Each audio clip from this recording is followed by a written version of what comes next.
ya Géopolis télévision esengo ezali mingi kokutana lisusu na bino na kati ya émission na biso masolo ya mboka émission obolingaka mingi po te tolobaka makambo oyo etali baimboka baproblème na bango mpe koluka moke bapiste de solution na baproblème oyo ezosepose na baimboka na pokwa na lelo tozali mpenza na esengo mingi po totiki moke plateau na biso ya Géopolis télévision lokola bokoki komona toye epai ya moto moko aza lisusu ya koprésente te en tout cas na bamédia na biso mingi ya RD Congo pe na Afrique bayebi ye déjà pourquoi pas toloba na mokili ye ezali nani ye azali papa Roger Baka ye amibengaka évangéliste Roger Baka na pokwa na lelo tolingi toloba makambo etali pokoso tozokutana nango na kati ya l'église na biso na République démocratique du Congo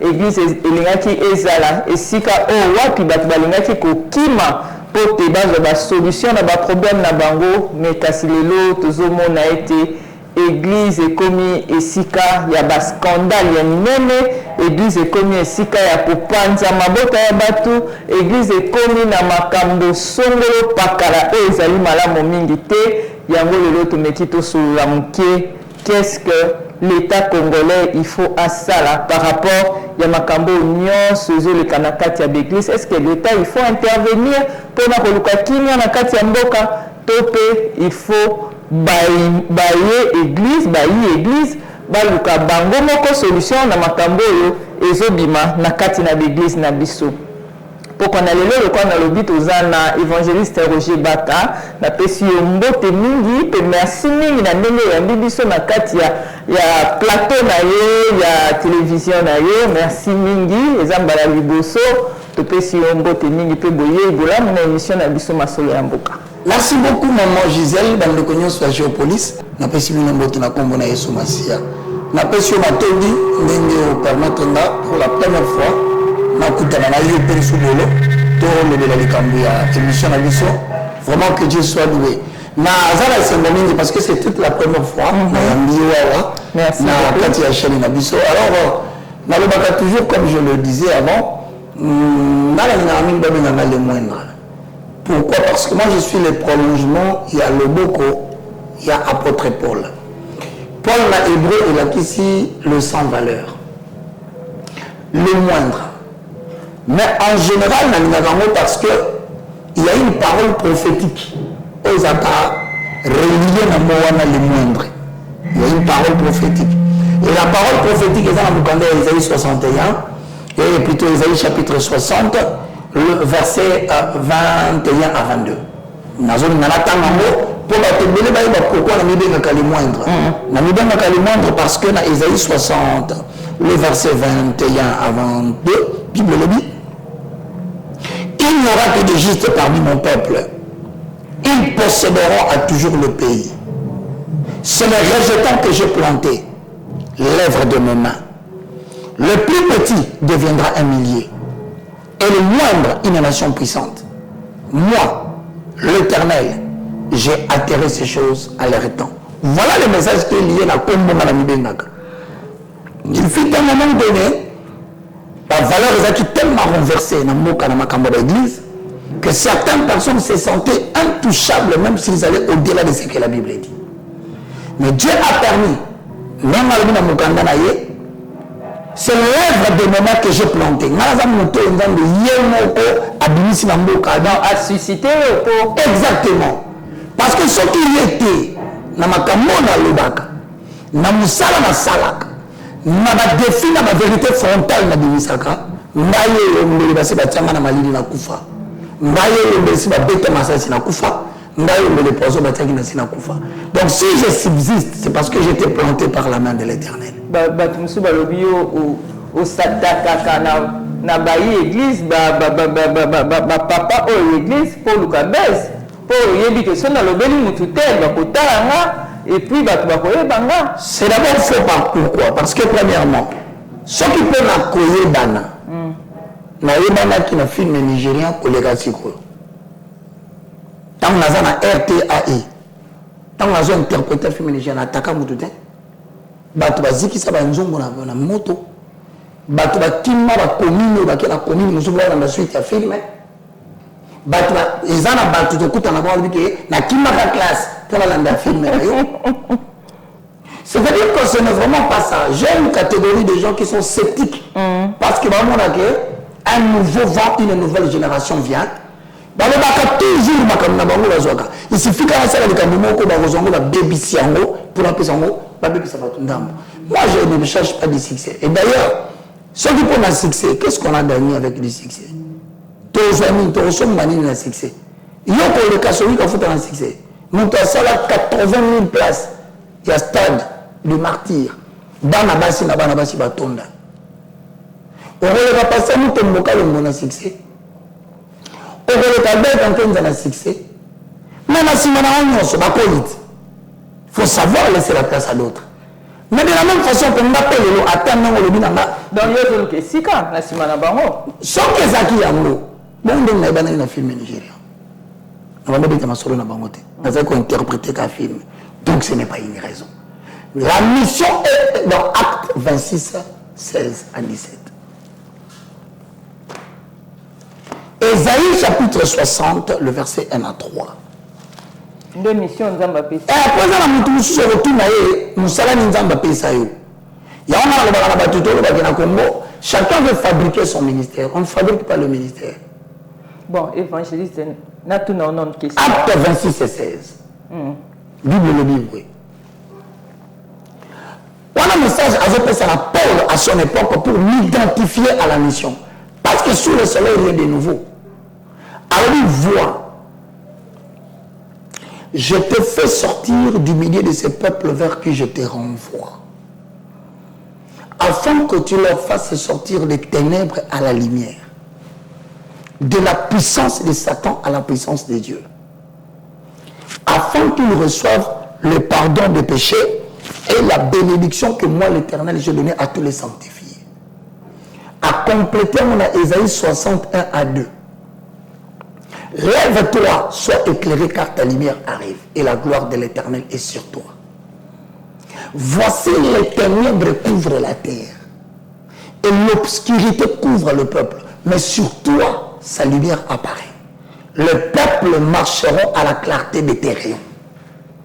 Vous remarquez dans cette version, on dit ténèbres et obscurité. Or, ténèbres et molili. Obscurité et molili. Mais pourquoi la ténèbres et obscurité? Ça veut dire qu'il y a une mission spécifique que Dieu me donne dans ces pays, en Afrique et partout dans le monde. Et ce que je l'entends là, la téléma kawana. La mélange à kabino côté, kawana. Ténèbres et la qui c'est l'ignorance totale de Dieu. Na kuta na kana babatoyo, a olandanga la télévision, azana posa ya nzambe, na zana mayele ya nzambe te. Ayebi nzambe te. Mayele wana ya nzambe, po nzambe za mayele mwana. Le savoir et l'intelligence divine. Soit tout le monde directement dans ce côté. À table finga qui n'a n'engeni. À table conseil qui m'a comme il y a un ce que tu as dit c'est faux. Baka dit la vérité. Ce qu'on a appelé la obscurité, on a un manque de connaissances. Soit tout le monde message dans la télévision, il faut aller scotcher.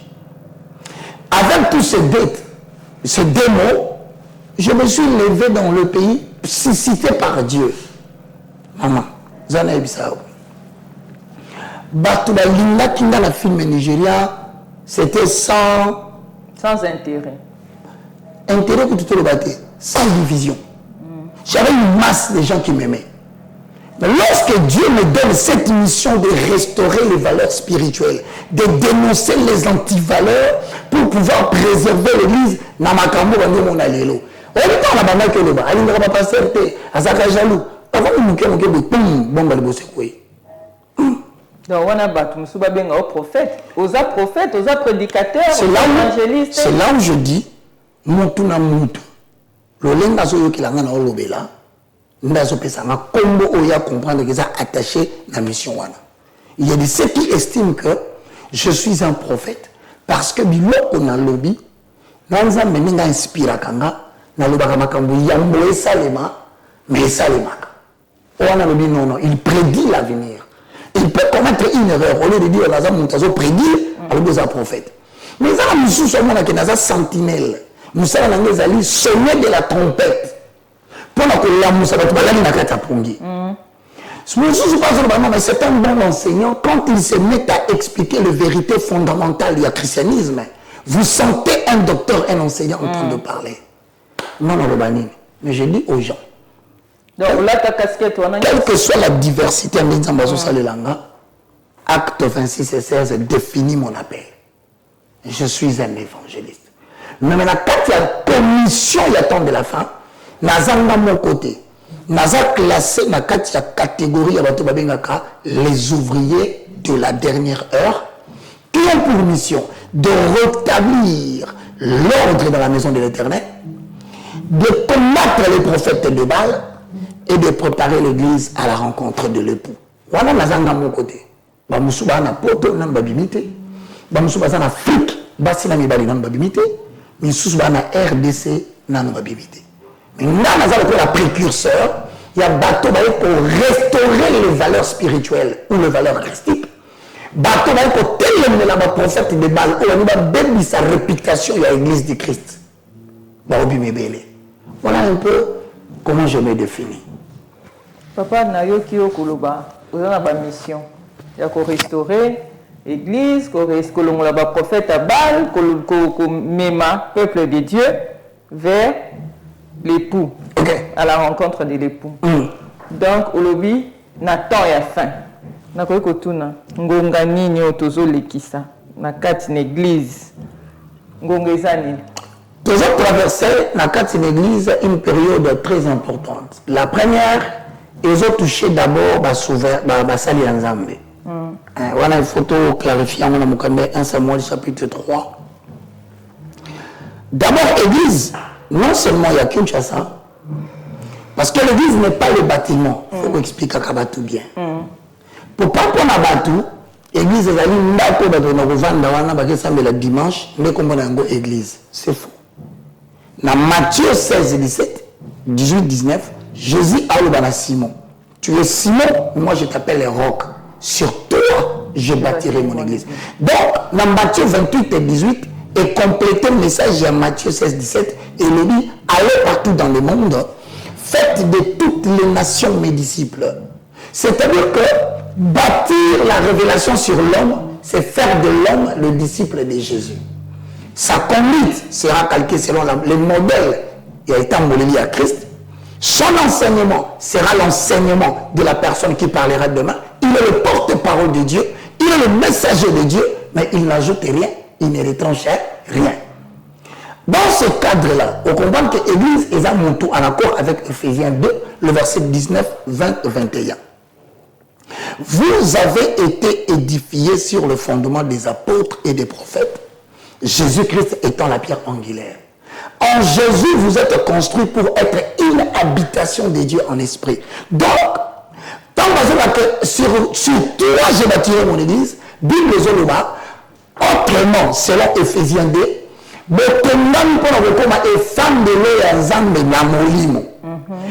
l'église est un des bâtimentés. L'église est un des bâtiments qui sur le corps de mon conseil. Enseignement na vandisa ina kata esprit na bango. Église ndé bango wa. Ya moyo ka que quel que soit mabeko ko na mboka, quel que soit la commune, église ya nzambe azana reste fidèle. Reste fidèle za ka bâtimenté. Et ça bateau va boy pour compromettre la foi. Bateau va boy pour tambola la perversité. Si quoi mutumutuli église est tambola na niveau nini. Nangonga nini tokomi penza. Ngonga liboso ezali mutation des générations. Et l'axini. Basali na nzambe o bazalaki. Bakomo kende. Ya malamu ya mabe. Non surtout oyo bazali na génération ke bacompromettre ngonga na bango ekoki na bandi koloba makambo lelo te bolimbisa ngai kochoke. 1 Samuel chapitre 3 na verset nango 1 na verset nango 1 tina verset 6 Bible lobi le jeune Samuel était au service de l'Éternel devant le prophète et le sacrificateur Élie. Il y a une caractéristique à période de Wana. Parce que les choses ne font que se répéter dans les temps. Première caractéristique au Kanga, la parole de l'Éternel était rare. Et comment est difficile au les véritables paroles de l'Éternel. C'est la même chose que nous vivons maintenant. Au moment où nous avons Nicolo, nous avons patriarche, nous avons aimé de la foi. Bazo sala pe makambo bazo mettre solo que baza grand. Mais l'emmela et malamu okoyoka ke la disette ya bilo banzambe côté. Zala ya koyoka les véritables paroles ezate. Okolanda bo soki eza prospérité te ezali lipa. Solo ezali lipa te eza voyage. Solo eza voyage te eza délivrance financière. La justice du royaume. La vérité fondamentale du christianisme. Mais peut-être traverser Yango. Yami Balé. Les visions n'étaient plus fréquentes. C'est-à-dire que Nzambe, le col à mon qui est battu, tikiye, balandi maman, balandi mongo, a eu la vision à bloquer. Et c'est difficile au monde à monter à mon cas, Dieu m'a dit, na est boy. Pas de choses à sous-souter. Bassin Nzambe, on a été, comme on l'a là. Moi, que j'ai été dans ma boque, il y a étranger. Église, les autres batailles, été athée. Mais ça ta stratégie, mon corps. Mais il s'agit sur ta danger, il faut courir en 2023. Le plus important. Maman, je vais répéter. Et si quand Zamba Zalaka Liloba te, Zamba Zali Zambé à Mboka. Avant Zambé à RDC Mubimba, il ne faut pas fuir les responsabilités. Sauf que dans Mukanda, il y a Daniel chapitre 6, Daniel chapitre 5. Il ne faut pas fuir les responsabilités. Soit disant que non, non, tu vas dire boyer. Balobi wana eza politique. C'est là la tangue là. Dans Daniel chapitre 6, balobi nanga boyer na verset 1 tina 3. Yoka. Darius trouva bon d'établir sur le royaume 120 satrapes qui devaient être de tout royaume. 2. Il mit à leur tête 3 chefs, au nombre desquels était Daniel, afin que ces satrapes leur rendent compte et que le roi ne souffre d'aucun dommage. C'est-à-dire ici, que dans Daniel 5, roi Lali à la Mouki à l'Otindoto, il y a ma belle salanate, couleur et longueur changé. Ce que le Daniel a dit parmi les bateaux, ils ont mandata, à qui matin pour ça, biso de tirer dans la l'église, dans la mbo de tali bisoté. Soit qu'il n'y a pas de bateau, il y a un beau sang de la côté. Ah, est-ce que quoi de bateau? Est-ce que Bounadan était? Bounadan récupérer. Non, la bonté va récupérer. Mais Bounadan va s'en sambera. Période où va rendre va côté de Bounadan va s'ambera. Pour ça, la Bounadana, il y a tout le monde en pété. Donc, ils ont sonné à l'arme. L'église de Dieu doit se réveiller. Ne laissons pas l'autorité politique se battre seule avec les stratégies diplomatiques et militaires. L'église doit montrer sa présence. L'église doit manifester son intelligence. L'église doit manifester son apport. Mais malheureusement, dans le moment quand on a la guerre à l'Est, c'est le moment où le pasteur va dire qu'il y a un scandale pour la relaxer. Combien va concentré dans ma camusou? Donc il fallait la concentrer dans ma cambo mboka. Babi yozo lobela pe président Fatiming. Est-ce que vous avez boule té au luka mandatio na ta députation? Maman nangai. Pour babi ozo mélanger liloba, ozo mélanger. Je vais te dire une chose. Lorsque bazui batio pembe nya mokonzi. Nde yozo lingo koma pembe na mokonzi. Maman nangai. Est-ce que mutu asa moni nzambe akoki kobanga angelo? Non. Ngai nasonga na nzambe. Ngai katenga makambo ya nzambe. Président azali mwana musala ya nzambe. Siko ngai na kubanda kolinga. Ngai ya mbongo ya mutu nzamba tindi na musala ou bien nzambe. Donc yozo aidé ka président. Musala na ngande ya ngo wana. Na bandi ko rappeler yo, na peso deux exemples. Non, on va tout balobaka ndengo lobi wana.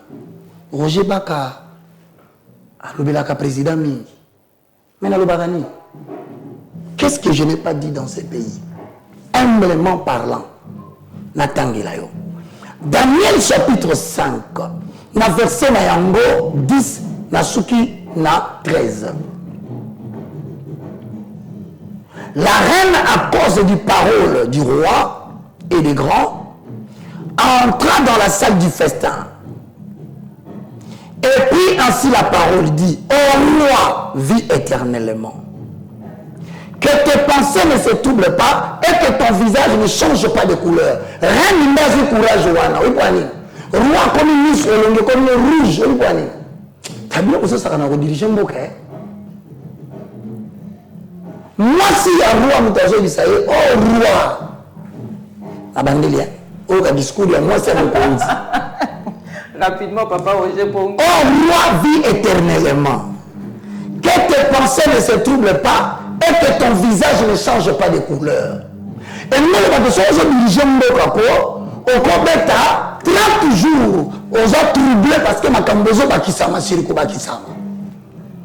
Aza yeno comme konzamboka. Mais Aza face à une population qui peut apporter des solutions pour que ces pensées ne soient pas troublées. Mais malheureusement, qu'est-ce qui se passe au Congo? On veut que tout le monde acclame pour gagner de l'argent. Non, tout le monde ne travaille pas pour l'argent. C'est ainsi que, pour que le roi ne soit pas troublé, couleur de l'union changé. Le pays traverse une zone de turbulence où que même le président de la République est incapable de dire la véritable vérité de certaines choses. On s'imaginer que la guerre reste. Les Belges sont Sima. Les Français sont Sima. Les Américains sont Sima. Angleterre sont Sima. Et quelques pays africains, les multinationales sont là.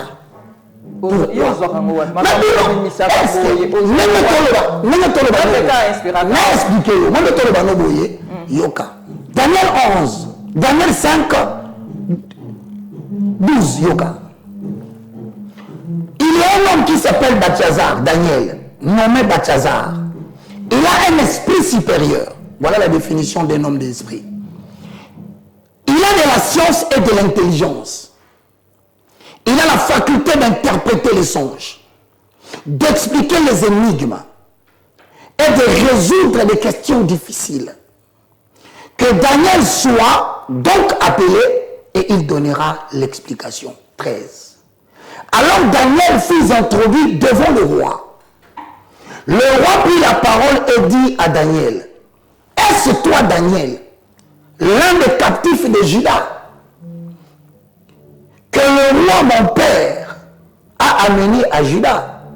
J'ai appris que sur ton compte, que tu as en toi l'Esprit de Dieu, et qu'on trouve chez toi des lumières, de l'intelligence, et tu le surpasses en sagesse. C'est ainsi que Darius, Aloba, Daniel fut introduit dans le palais du roi. À un moment, tu es allé solo, et tu es capable de faire des choses qui sont élection en 2023, tu es oloti yango nzamba lobi no nini toza na moment oyo si ba pesa question wana mukonza mboka saloba ki élection gozala il faut sous passer na nzambe il faut passer na nzambe nzamba lobela bino suna bele bolobi bongo omona nazo sabino ke elo to loba na mboka fo boyeba yo mona mboka nini basali na nzambe pendant que bazala guerre bango ba oswana na mboka. Maintenant, si le président doit consulter les hommes de Dieu, il consultera qui? Mais bozo swana na mbona nini? Te kolobaka bote na lobi no premièrement tant na loba kotiaka tozo le ka période o tuninga motuna eza période nini na biso ke pouvoir ezo longwa na groupe ya basene nzambe moko batambola ki bien te nzambe so pesa ngo génération mosusu c'est d'abord la période d'où guerre entre bamikolo wana na bazongo bazomata po ya kozwa bo conseiller ba diriger mboka. Deux, bato basaka ba fanatique. Il y a des pasteurs qui ont besoin pour établir la moussou, ils filmé une nouvelle génération. Mais et pourtant, Élie le sacrificateur, connaissant que Abedaki, 1 Samuel 3. Papa Roger, tout pousse dans malem. Mais ils sont revenus dans le bouquier. Té, au Koloba Mingi, mais. Ok, bon, dans ces cas-là, n'a pas ça verset bango batanga.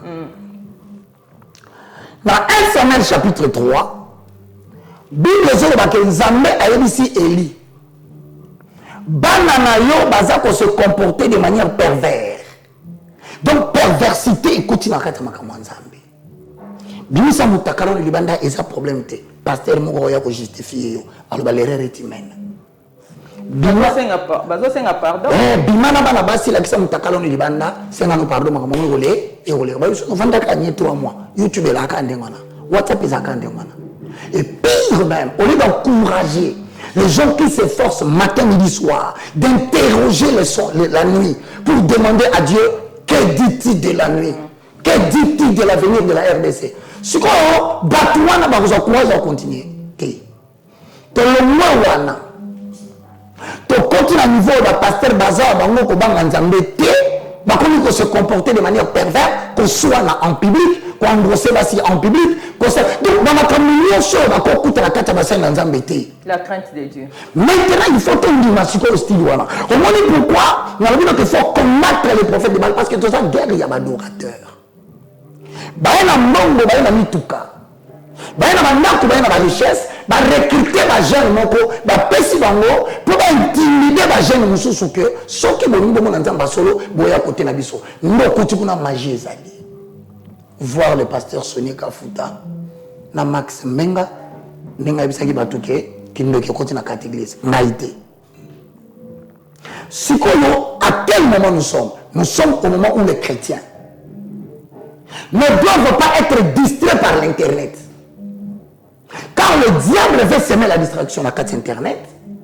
Batuma motala ka mitakala na carte portable. Batuma na ba discussion net na minute ba méga ils aussi là. Non les autres qui mandaku. Il y a des gens sur internet. Balobi pasteur voici l'homme bazo swana na mukuna. Ah! 6 millions de morts à l'est. C'est ça votre distraction. Et le diable est content.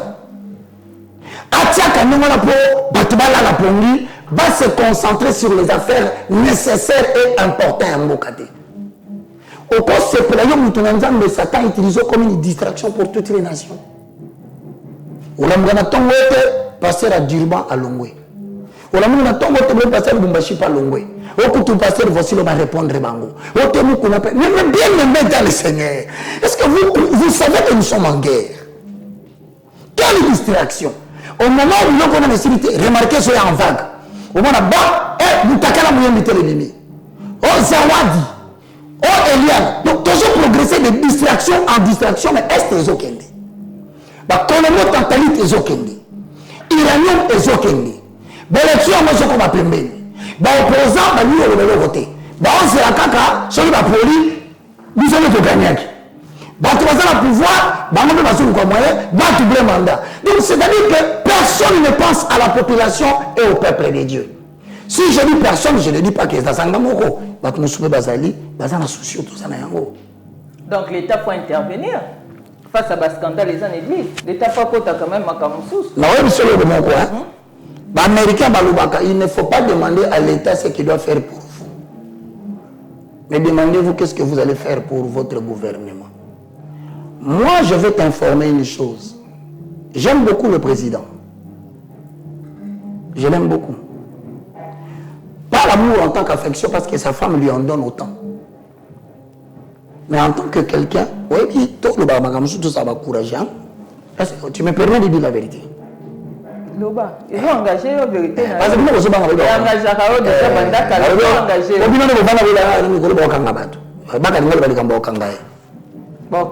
Ok, c'est là le bango.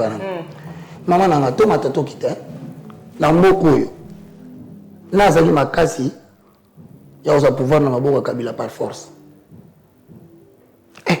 Répondez-moi. Que mon tourni n'a pas prétendre. Na mando qui n'a eu à Koya à Boulisi Kabila Longolien. Moko to sala capé to vendre to bino to pe ensemble merci. To pe ensemble merci parce que a touché mon thème à Kabila. A touché ba bazala qui n'a eu ba convaincre babi laisse le pouvoir. À permettre paix civil à ce pouvoir Félix. Mais c'est une partie gagnée. Maintenant, c'est la suite qu'il faut gérer. Mais la suite, on a un problème des animés. C'est-à-dire que tout le monde veut voir le président de la République à ton toilette, à Kombola Balabala, à Bongisa Zandu, à Kitanase. Mais c'est là où moi j'ai dit, mes frères, vous me scandalisez. Et tout le monde a comme une culture, il y a injure. Maman, bah, film mobile, toi, on va l'aimer. Mboke Bongite. Bah, to fini Kabila père Laurent, Mboke Bongite. To fini Kabila fils, Mboke Bongi Kakati. To zako fini Félix Tshisekedi, to risquer Bongate. Et qui vous dit que celui qui viendrait après Félix Tofinga? Moi, je n'attends pas les chefs de l'État, ça a quelque chose. Lorsque les valeurs spirituelles sont renversées, je dis ce que je vois et je dis Dieu n'aime pas ça. Mais la démarche, non, ça le ma finda.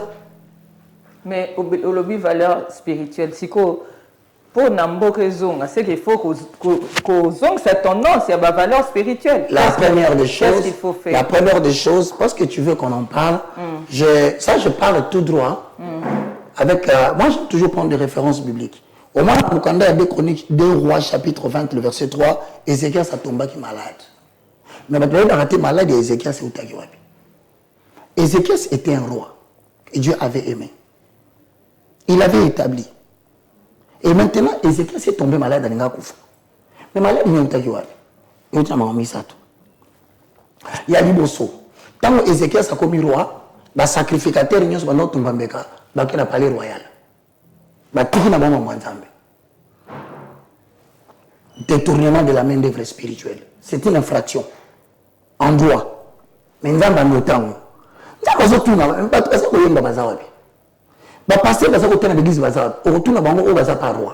Ils ont abandonné le sacerdoce. Ce qui est la caractéristique d'aujourd'hui. Au retour, on va passer les belés dans le Congo. Conseiller du président. Monsieur, qu'est-ce que vous faites là-bas? Parce que nous n'avons pas besoin d'investir dans une mission. Si nous avons bâti une mission, il y a des conséquences. Si vous avez bâti une mission, c'est un moutoana. Tous les gens dans l'église, dans la quartier, tout à l'heure, ils ont gagné l'église. Au moins, on a conseillé, l'église est confiée. On a gagné salaire, mais l'OM est confié. Moi, je te dis, dans le moment où tu es solo, il faut que zongi ça passe dans la carte de Soit ça va continuer à frapper Moko. Parce que vous avez pris la main d'œuvre de l'éternel. Et on a fait le pauvre président. Quelle mission. Et la commission Moka, Jonas, le lendemain est tombokaki, le lendemain boakaki biloko sur la maille. Il va découvrir qu'il y avait un Jonas qui avait abandonné la mission pour aller ailleurs dans un bateau. Alors, dans un petit bateau. Et c'est ce qui a conduit jusqu'à ce que nous avons remonté à Béti-Roi. Et si le roi n'avait pas eu le tact, il y a qu'à se repentir vis-à-vis de l'Éternel, mais Ézéchiel s'accoufa. Tant on se repentir, à rappeler Zambé, quand il s'est là, moment qu'on a ça là, n'est ce qu'Ésaïe zongi. Mais tu vas dire naïba, mon akite que nous zoya. Tu vas dire que Ézéchiel, mon akite que malade Ézéchiel sur le moment. C'est ça le conseil du roi. Mais pourquoi ils n'ont pas vu ça? Pour que Dieu aille prendre un homme à l'extérieur pour venir prévenir le roi. Très souvent, Dieu reste là où vous ne l'attendez pas. Très souvent, Dieu sort dans des personnes imbéciles, maigres, cons, bourriques comme moi. Très souvent, on n'identifie pas Dieu parce qu'on n'aime pas la personne. Très souvent, on s'énerve parce qu'on est devenu fanatique. Or que Dieu est en train de parler, jusqu'à ce que ça soit trop tard. C'est la raison pour laquelle moi j'insiste. Batman Zambé, d'abord la minute au Tozali, tout ça un moment sensible et en boucle. Il y a des vérités qu'on ne peut pas te dire, qu'on ne peut pas mettre sur la place publique. Mais le pays va très mal et le pays est agressé. Nous avons des gens qui cherchent à détruire la RDC, à balkaniser la RDC, à détruire même la capitale. Non seulement qu'on est en église, mais il faut pas s'embêter la paix pour Namboka. Mais je pense qu'à part qu'on s'embête là, on a quelque chose à faire. Quoi par exemple? Je vais te donner la démarche. Lorsqu'il a vendu le Bamakambo, beaucoup de gens m'ont dit, Obaka, Okomoti Kanzambe. Ah! Mon frère, votre pays est dans le problème. Et vous dites que quand on en parle avec la référence biblique pour recourir à l'histoire et envie de proposer une solution, vous dites que Totiki Nzambe. Na koti réunion liboso pour nous la ndenge to banda biso basé na Nzambe ko sangisa mbongo pour nous songa bana basoda et le kelinga problème. Oh pourquoi ça sali kambande ngwana. Pour ralentir. To changer to bengi basali ya Nzambe ya ba département mususu. To sangana to sala réunion. Ba bimise nga sangoke na komi nganga. Na fanda kina banganga, na fanda banganga belé, loko à chaque réunion to solo laka, photo kanga ba photo. Et comme le temps là partout sikoyo. Et Roger Bakazala kanganga, les gens matraquent toujours à mal ce que nous faisons. Mais pourtant, to vandi c'est pas chef continuer to tuni bango. Nenge ni bino bozali me bitumba nango keso silati. Bango pe ba fundi biso. Mais depuis le pasteur depuis 1980, Boya qui a coupé le lien, chassons les démons, les parents sont des sorciers. N'engagez pas des autres n'importe quoi aussi ça bitumbate. Tout se retrouve sur un dilemme. Mais pendant que nous sommes salawana, il y a quelques personnes qui veulent me décourager parce qu'ils vont sentir que nous sommes pour la guerre à l'est et toucher bateau. Moi vidéo na sala qui a moi na moko boy. Et perturber à Mbimba. Et sensibiliser la soda. Oh, va bien encourager, va bien tika STT. Bon, mais va comprendre, dans les réseaux sociaux, on va utiliser ça. Va récupérer le quoi, na obaka, azo salamade, tout ça, va te dire non, laissez Baka, il fait un bon travail. Et longwe. Après, Nicolas tombe dans le solo, pendant que ton Lukato a piste de solutions, parce qu'après, c'est un embargo, maman Gisèle, oui, il va identifier rebelle, c'est le Rwanda. Va identifier M23. Va identifier le pays agressé. Mais pour n'avoir pas sa sanction, va bêtir son embargo. On a habité, on a posé la présidente de la République à l'Ouattien. Moi, je suis la présidente Fingaï, c'est votre travail. Parce que c'est devenu une facilité d'injurier les gens. Moi, je ne suis pas dans ces camps-là. Moi, je suis dans les camps des gens qui apportent la solution aux gens de sa génération.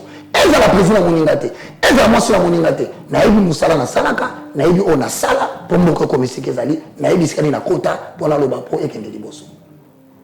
C'est à cette situation-précise-là que le réseau Odazakana Batangobi faut stopper Baka. Alors, pour stopper Baka, il faut qu'on conseille Makambouke, Tala Kanadi photo dans mon tutel à Kominganga. Tala Fanagi na chef coutumier, Bako Missier Nanga, avant de Bandoki, Maman Nanga, Namoni au balade. Boni papa. Ah, ça bien. Merci. Papa, tu peux sur un beauté, hein? Soit la tour où tu n'as qu'à faire, c'est votre combinaison. Là, nous allons répondre. Avant de parler à papa, Mais tout n'a pas de on va répondre, tu vas répondre. Quand on va tout répondre. Vous savez que mariage coutumier. Wana mutunyo so le kana nango. Est-ce que mutunyo? Mutunyo so bala moi si pambate il faut au keni na coutume. Vous pensez qu'il taba? Ndami tuna ngam tuna zo tuna. Donc tu peux ça ka taba. Tu peux ça biloko esengeli. Akoko nde basenga biloko wana. Donc le bala biloko wana kindoki. Au moins vous finga ba chef coutumier mais vous respectez mariage coutumier. Vous dans ma ba chef coutumier mais basi bavana banda kuna bino bopesa ki ba makasu bopesa ki na bantaba toti kaba aliénation sur le melabiso to le ba chef coutumier vérité ça qui réunion il y a qu'on réfléchir sur la sortie de l'est et j'ai tous les documents là donc sortir à est pour na yo spirituel avant tout voilà on a décelé 3 problèmes c'est là la conclusion les problèmes spirituels basés sur la religion qui nous aliène 2 le problème éducatif basé sur le système éducatif qui doit être revu 3. Les problèmes politiques parce que l'Occident est en train de dicter le pays africain, faute de quoi il le renverse et les présidents ont peur. Maintenant, on a terminé encore anglais moko. Na anglais spiritualité. Voilà. Bandeko balandi ya Géopolis télévision en tout cas ma solo ya mboka ezala ma solo elengi mengonga ezangonga na télévision. Papa Roger azakana makambo alobaka ezalaka vraiment pointu nde balobaka na lopoto dans makambo makasi mais tokomi penda kokende na suka nalingi natuna ye mutuna mibale ya suka po osilisa émission ouais mutuna ya liboso scandale eleki mingi chrétien lelo fois se positionner ndenge nini face na église wana mutuna liboso ya liboso na 1 Samuel chapitre 3 verset 2 à 3 les réponses là. En ce temps-là, Élie qui commençait à avoir les yeux troubles, ne pouvait plus bien voir. Était couché à la place. 3. La lampe de Dieu n'avait pas encore été éteinte. Et Samuel était couché dans le temple de l'Éternel où était l'arche de Dieu. Je demande aux jeunes gens, restez couchés dans le temple de l'Éternel. Ce n'est pas le moment de dire voici l'homme Azamutumalam. Ce n'est pas le moment de dire voici mon kuna Azamutumalam. Ce n'est pas le moment de dire voici Bak Azamutumalam. Ne discutez pas sur les individus. Discutez sur celui qui vous a sauvé. Consultez-les de plus en plus parce qu'une génération s'en va. Il laisse des problèmes et des défis que la génération va affronter. Ce qui se passe, quand il y a une distraction, tu as 14 ans, tu as troublé. La génération est bozo landaka makamba ya génération akala pour génération est tozo mon un peu ba problème et belé na kata génération peut-être que génération c'est que ça individu tozo mon akala génération c'est que c'est une façon de faire c'est une manière d'agir c'est une façon d'être au cause de 50 ans mais tu as la manière d'agir de craindre Dieu aux âmes de génération asika ngai na yebité ngani na zalaka ba tumsolo bakanango après ba pasteur Soni Kafuta amutombo kalombo que je respecte beaucoup mes aînés Albert Kankenza génération qui na simeza babaka ba musu ba lobio teza bakate eza ba donc génération est identifiée par rapport à makamba kosana donc génération est identifiée par rapport ya kozongela les acquis de la croix ça veut dire qu'il faut totika makambu ya prospérité biso tika prospérité te Rebecca tango zonga pambola Jacob abina Jacob na yebi babu ya papa na bino Isaac alinga pambola bino mais kende kolambela ye eloko boye boye. C'est-à-dire que Rebecca représente l'église, Isaac représente Dieu, Jacob représente les pécheurs qui viennent consulter l'église. L'église ne bénit pas. L'église donne l'enseignement pour aider les gens à craindre Dieu et Dieu le bénit. Donc toujours dans la carte à ma commis, tout ce qui est théâtre, il y a des paroles, il y a des distractions. Des paroles, et c'est belé, tout comme nous belé, na sengi ba jeune. Arrêtez de tirer des ficelles entre le pasteur Voici l'homme et le pasteur Mukuna. Parce que si on voit moins quelque chose, on est na TV au fin du pasteur. On a eu aussi la fixation. Et na sili si ko na loba. Et là qui c'est au fin la Mukuna na TV. Pour un coucou. Oui, ça passe Voici l'homme hein. Tala na fini. Malheureusement, il y a des jeunes qui se comportent comme ça. De deux. J'interdis aux pasteurs qui sont derrière Makamboyo pour en retirer des ficelles. Parce que le modèle est donné. Carabino Bassel. Remarquez. Tous à la sorte de bandit sextape. Au cas 1, 2, 3, 4, 5. Qui paroxysme et bandit au Kida. Ce qui est bandit, mon théâtre à Koufi. Mon Koufi, nous ça tourne les 4. Les modèles donnent les tempos. Tempo, mon ibapesio. Et au côté de l'armée de victoire. Et au côté de l'armée de l'éternel. Et au côté de ministère Amen. Et au côté de combat spirituel. Amen. Pourquoi? Parce que bateau qui va bouder parce que nous banda kala banorobanga ko saleloko. Mais awa va passer dans le tempo. Moi nous taper ce tempo comme comme il était, bango pena sima ba s'aligner tout le monde. Tous les pasteurs qui ont incarné la gloire de Dieu dans les assemblées au Congo, et ça la louange. Na autant attirer attention à bino. Deux choses vont se faire. Soit l'église n'a mis au Panzana pendant qu'on soit vivant, soit au Koufi et Panzani. Alors si vous avez des choses à faire, c'est le moment de retourner vers l'Éternel afin qu'il vous épargne cette honte qui commence à traverser le pays. Jeunes gens, gardez l'huile. Car dans le livre de Matthieu 25, la Bible dit qu'il y avait 5 églises qui étaient folles, 5 églises qui étaient sages. Les folles n'avaient que la lampe, mais les femmes sages avaient la lampe et l'huile. Vers le verset 6 et 7, on dit, au milieu de la nuit, tout le monde s'était assoupi. Et le pou tardait. Aussitôt, on a entendu une voix qui dit, voici l'époux.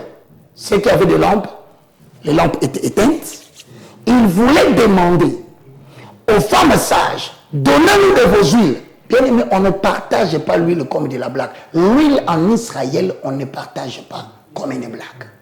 L'huile symbolise le Saint-Esprit, le communicateur indispensable de la grâce. Donc, développer des moments d'intimité avec Dieu car le temps est mauvais. Je bénis Dieu pourquoi? Parce que dans le Bango, sans crainte d'être contredit.